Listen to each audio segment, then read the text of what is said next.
Minister, Your Excellencies, my lords, ladies and gentlemen, it's always a real pleasure to be involved in an event here at the London Stock Exchange. One of the key elements, the key building blocks that makes London the truly global international financial centre that it is. I'd also like to echo the comments of the previous speakers in thanking the partners who made this event possible, the International Bank of Azerbaijan, Asia House and the BABC. The City UK is the UK's private sector practitioner body representing cross-sectoral interests in financial services and related professional services.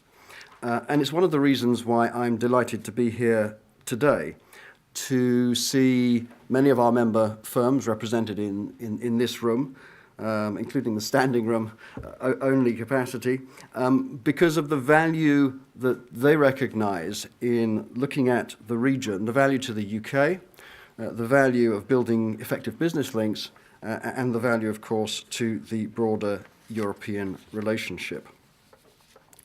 We all know the facts and figures, and I'm sure that they will come out more during the day, so I won't dwell on those, except to say that by any stretch of the imagination, the economic profile, the demographic profile of the region means that the potential for long-term growth is indeed significant.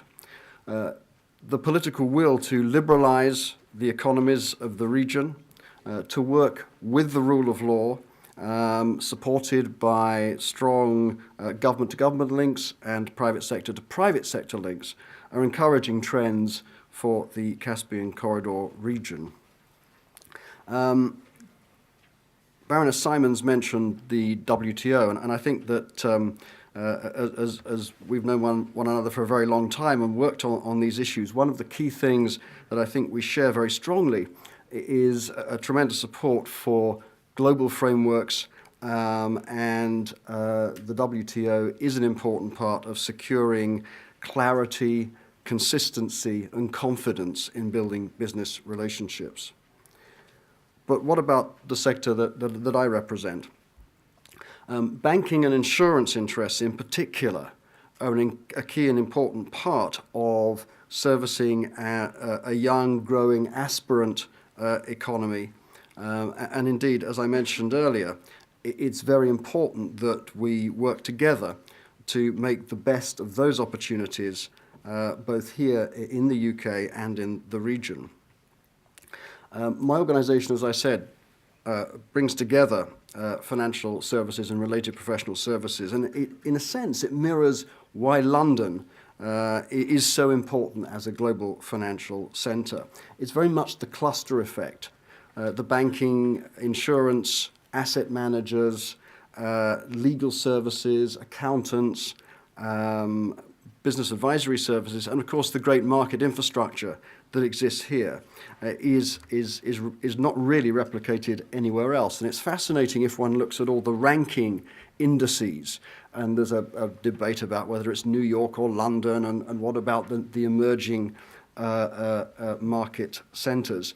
All of those indices fail to measure the related professional services. And if you include those, nowhere touches London. So delighted to have the focus here on London and the UK. One aspect which I know will be touched on through the day, which the City UK is doing a lot of work on at the moment, is the growth of the UK as the West's leading centre for Islamic finance. And Sir David Wotton, who has been mentioned earlier, is front and centre on some of those pieces of work. He, in addition to what he does with Kazakhstan, he's also the vice chairman of our International Trade and Investment Group and is a big champion of that work stream. Legal services, I think it's worthwhile just saying a little bit about that, and the figures, I think, are pretty impressive. You know, over 50% of the world's commercial contracts are written under English law, and I think that again is a particular value that UK and the City of London can bring as one looks at creating business links with the region. and of course as the sector supports links into the wider economy. So it's not just the value of the sector itself, but the value we provide to the wider economy. I'm not going to take up any more of your time now because I think you really want to get into the meat of the day and looking at the programme, some fascinating sessions, some really first-rate speakers, and I look forward to hearing about the progress that you make, and most of all to commit the City UK to continue to build the relationship with the Caspian corridor countries for the benefit of both of us. Thank you very much indeed.